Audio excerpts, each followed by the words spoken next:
हाय बच्चों, अमित गुरु वार्षिक चैनल में आपका स्वागत है। आज मैं क्लास 12 के लिए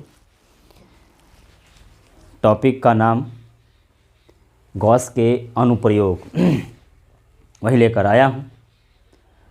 हमें आशा है कि गॉस के प्रमेय वैद्युत फ्लक्स पर जो वीडियो बनाए गए हैं आप उसको देखे होंगे और बहुत सही तरीके से समझे भी होंगे। हमें आशा है कि आप ज़रूर समझे होंगे यदि आप उसको ध्यान से पढ़े होंगे तब। आइए हम गॉस के प्रमेय के कुछ अनुप्रयोग सिद्ध करेंगे। सबसे पहले हम आज एक टॉपिक लेकर आए हैं जो एक तार से हमें निकालना है वैद्युत क्षेत्र की तीव्रता। किसकी सहायता से? गॉस के सहायता से, गॉस के प्रमेय की सहायता से। तो देखिए क्वेश्चन है, कैसे क्वेश्चन आएगा। दिया है गॉस प्रमेय की सहायता से एक आवेशित लंबे तार के निकट वैद्युत क्षेत्र की तीव्रता का व्यंजक प्राप्त कीजिए। इस तरह का क्वेश्चन रहेगा, हमें इसको निगमन करना है। 3 या 4 नंबर में बोर्ड की परीक्षा में आता है। तो ध्यान दीजिएगा, इस वीडियो को एकदम शुरू से अंत तक देखिएगा, तभी आपको ये निगमन समझ में आएगा। ठीक है, तो आइए हम चलते हैं अपने टॉपिक पर। हमने एक चित्र बना दिया है, इस चित्र के हिसाब से हमने कुछ लिख भी दिया है। हम आपके लिए कुछ बता दे रहे हैं कि आप इसको नोट्स कर लो, क्योंकि जो भी लिखा जाता है समय को बचाने के लिए, ताकि लंबा वीडियो ना बनने पाए, इसलिए हम आपको लिख देते हैं और उसको हम अच्छी तरह से आपको समझा सकते हैं। तो आप इसको नोट कर लीजिए। ठीक है बच्चों, अब आइए हम बात करते हैं। यहाँ पर हमने एक तार लिया है। यह तार कैसा है? तो एक समान आवेश का तार है, हर जगह क्या है? धनावेशित है। हमने इसके मतलब इसको अक्ष मानकर, इस तार को हमने क्या मान लिया है? अक्ष, एक्सिस मान लिया है, अक्ष मान लिया है। और इसको एक बेलन का रूप हमने दिया है, बाहर से एक बेलन का रूप हमने कल्पना किया है।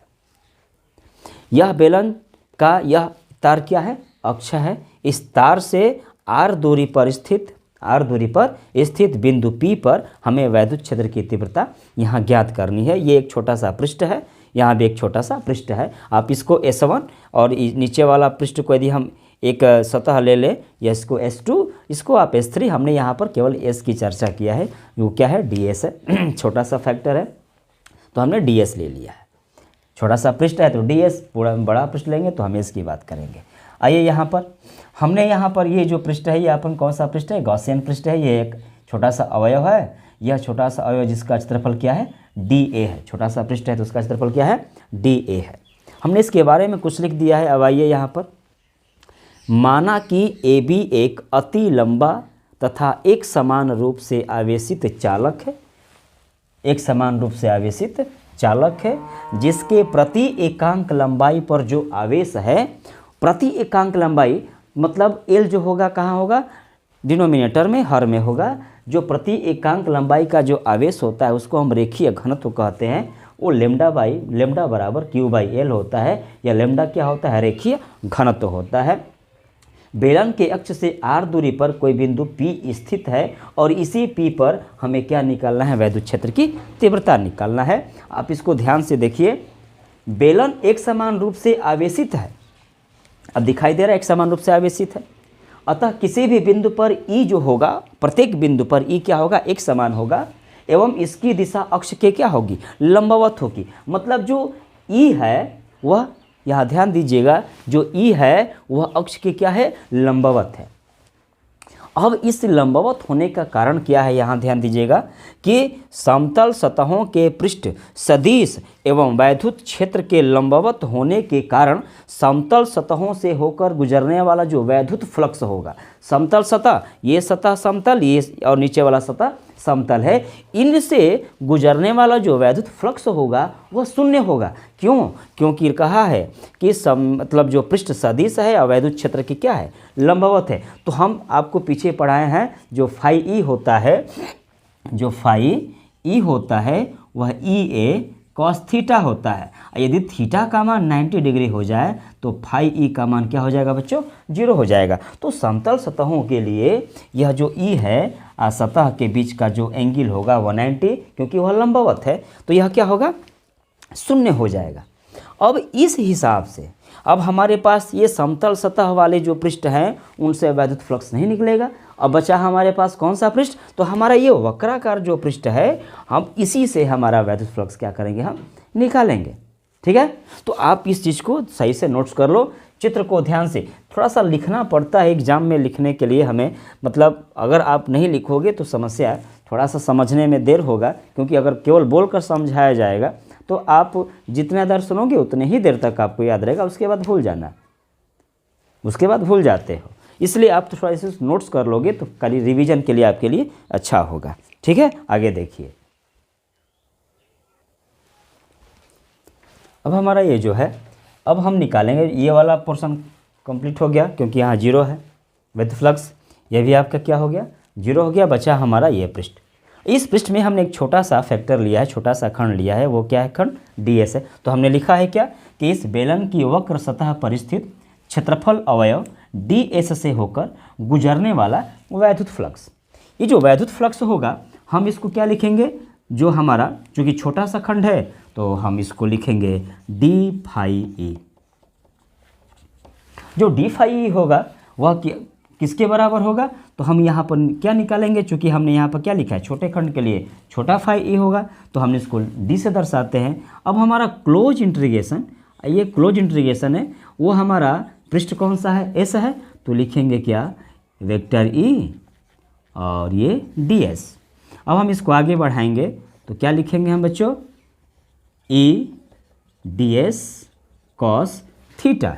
अब जो हमारा ये d फाई e है, d फाई e है, तो हम इसको आगे अगर बढ़ाएं तो इस स्थिति में हमें क्या मिलता है कि हमारा अगर एंगल क्या है हमारा जो लंबवत है, तो इसको लिखेंगे कि क्या हम close integration e ds cos 0 close integration e ds और cos 0 का मान क्या है 1। यह स्थिति कब आई, यह स्थिति इसलिए है कि जो पृष्ठ है और ये जो क्षेत्र सदिश है, यह दोनों क्या है, एक के मतलब एक ही दिशा में है। वो क्या है, एक ही दिशा में है। जो पृष्ठ सदिश और वैद्युत क्षेत्र की जो दिशा है वह एक ही दिशा में, तो हम यहाँ लिख देंगे पृष्ठ सदिश व वैद्युत क्षेत्र एक ही दिशा में है, एक ही दिशा में है। इस वजह से इसका मान आया है क्या, d फाई e बराबर क्लोज इंटीग्रेशन e ds। अब ये बताओ, ये निकला है हमारा किसके, मतलब ds से होकर गुजरने वाला वैद्युत पथ, मतलब छोटे के लिए। जब हम संपूर्ण पृष्ठ की बात करेंगे, मतलब ये टोटल पूरे पृष्ठ की बात करेंगे, जब पूरा पृष्ठ की बात करेंगे तो छोटा के लिए डिफरेंशियल होता है। ठीक है, मतलब ये कोई भी चीज़ हो, बड़ा करने के लिए हम क्या करते हैं, उसका इंटीग्रेशन करते हैं, तो टोटल के लिए हमारा क्या होगा, फाई ई होगा। इसको आप नोट कर लो, हम इसको आगे लेकर चलते हैं। तो इसको अगर हम मिटा रहे हैं तो ध्यान दीजिएगा सभी लोग, इस स्थिति में जो भी आएगा तो जो हमारा संपूर्ण फ्लक्स होगा, मतलब वक्र सतह से होकर, वक्र सतह से होकर गुजरने वाला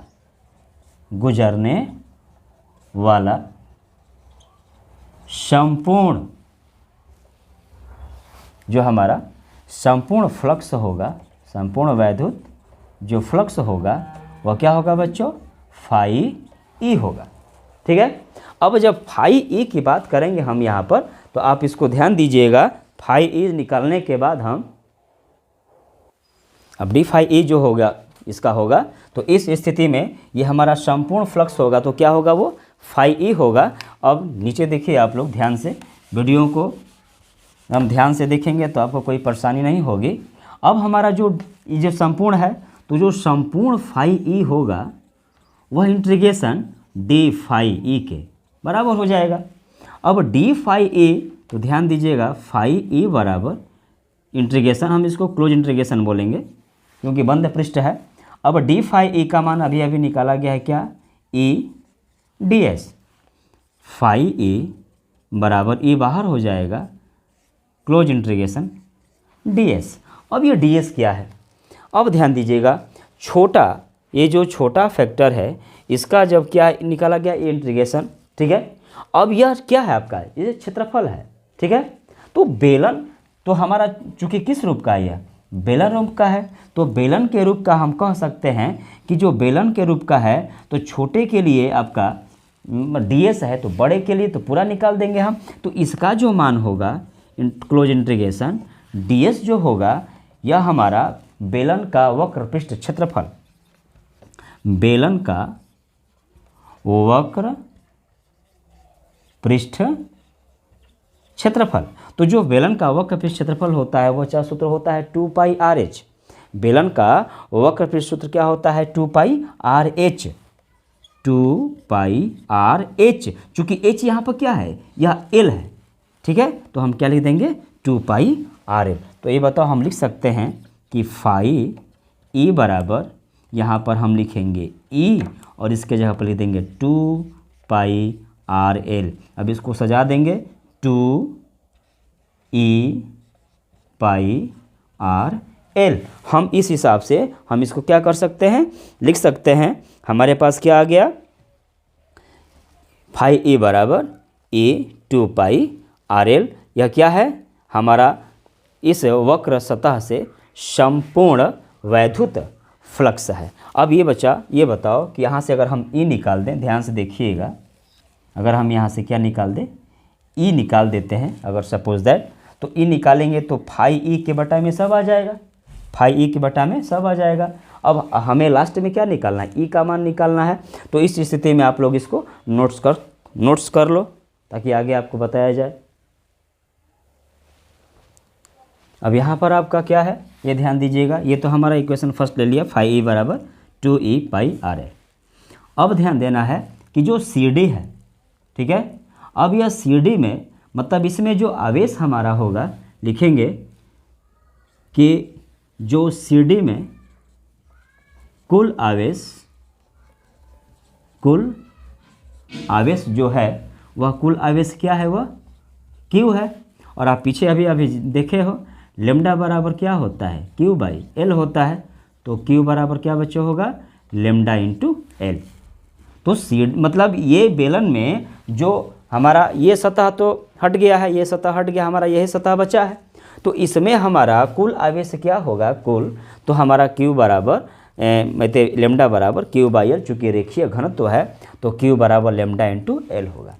अब आप गॉस के प्रमेय से कह सकते हैं, इसको हम मिटा सकते हैं, ध्यान दीजिएगा क्योंकि इसका अब काम नहीं है, हम इसको मिटा दें। ध्यान से इसका कैलकुलेशन आप देखिए, आपके पास एक सूत्र निकल कर आएगा, लिखेंगे गॉस के प्रमेय से, गॉस के प्रमेय से। गॉस का प्रमेय क्या होता है बच्चों, फाई E बराबर Q/ε0 होता है। तो हम कह सकते हैं क्या, फाई E बराबर Q की जगह पर क्या लिखेंगे हम, लेमडा इंटू L/ε0। इसको हम इक्वेशन क्या ले लें, सेकेंड। अब हमारा इक्वेशन सेकेंड और इक्वेशन फर्स्ट से हम लिखेंगे समीकरण 1 तथा 2 से। तो देखो समीकरण 1 भी फाई E बराबर इतना, समीकरण 2 भी फाई E बराबर इतना। तो ये पोर्शन आपस में क्या हो जाएगा, बराबर, क्योंकि LHS बराबर है तो RHS भी बराबर हो जाएगा। तो हम लिख सकते हैं क्या, 2e/rl बराबर लेमडा L बटा ε0 या 0। अब देखिए L से L क्या कर दें, हम कटा दें।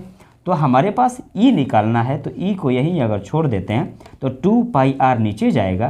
तो हमारे पास क्या होगा, लेमडा बटा 2πr ε0। हम इसको थोड़ा सा विधिवत लिख सकते हैं ऐसे, E बराबर 1 बटा 2πε0 लेमडा/r। ये आपका फार्मूला निकला किसका, वैद्युत क्षेत्र की तीव्रता का व्यंजक आवेशित लंबे तार के निकट वैद्युत क्षेत्र की तीव्रता किसकी सहायता से, गॉस प्रमेय की सहायता से। तो E बराबर 1/2πε0 लेमडा/r न्यूटन प्रति कूलाम। आप इसको एक और तरीका से लिख सकते हो ताकि आपको याद रहे, वो क्या है, E बराबर, यदि हम इसको 4πε0 करते हैं, चूँकि हम हमेशा यही जानते हैं 1/4πε0 का मान आपको याद है, तो अगर हम इसको लिख सकते हैं ऐसे E बराबर 1/4πε0, तो यह 2 4 कैसे हुआ, 2 से गुणा हुआ। तो यदि इसमें 2 से गुणा होगा तो ऊपर वाले में भी 2 से गुणा होगा, तो लिख देंगे 2 λ/r। तो आप चाहें इसको याद रखो और चाहें आप इसको याद रखो, ये दोनों सेम है, न्यूमेरिकल में आपके लिए महत्वपूर्ण है। ठीक है, तो ये ध्यान आपको देना है, बहुत ही अच्छा टॉपिक ये है और आप इसको बढ़िया से याद कर सकते हो। ठीक है, अब इसके लिए हम 2-3 बातें हैं। ये बताओ, जो ई है वह लेम्डा मतलब रेखीय घनत्व का अनुक्रमानुपाती, और ई जो है वह जो त्रिज्या है उस बेलनाकार भाग की जो क्या है, त्रिज्या है, मतलब तार से उस बेलन की जो अक्ष की दूरी है वह आर है। तो ई जो है आर का व्युत्क्रमानुपाती और लेम्डा जो है ई का क्या होगा, अनुक्रमानुपाती है। मतलब तार जो दूरी है वह जितना दूरी बढ़ेगा विद्युत क्षेत्र की तीव्रता उतनी घटे कम होगी। अगर आर का मान अधिक होगा तो ई घटेगा, आर का मान कम होगा तो ई क्या होगा, बढ़ेगा। एक स्थिति तब आती है जब आर 0 हो जाए, तो वह अक्ष पर ही विद्युत क्षेत्र की तीव्रता क्या हो जाएगी, वह इन्फिनिटिव हो जाएगी, अनंत हो जाती है। ठीक है, तो आप इसको सही से नोट्स कर लो। अब ये गॉस के अनुप्रयोग का प्रथम था, ये प्रथम मतलब ये अनुप्रयोग था। इसके बाद नेक्स्ट अगला इसका अनुप्रयोग जो बताया जाएगा, तो यह तभी वो मालूम हो जाएगा, सही ढंग से आएगा, जब ये प्रमेय आप इसको, ये अनुप्रयोग है आप इसको निगमन सही से कर लो। तो सब बच्चों से अनुरोध है कि आप प्रत्येक वीडियो को सही से देखा करो और नोट्स बुक में उसको ज़रूर लिखा करो। ठीक है, तो आइए इसको हम, ये आप सभी लोग इसको लिख लीजिए। अगले वीडियो तक के लिए आपको धन्यवाद।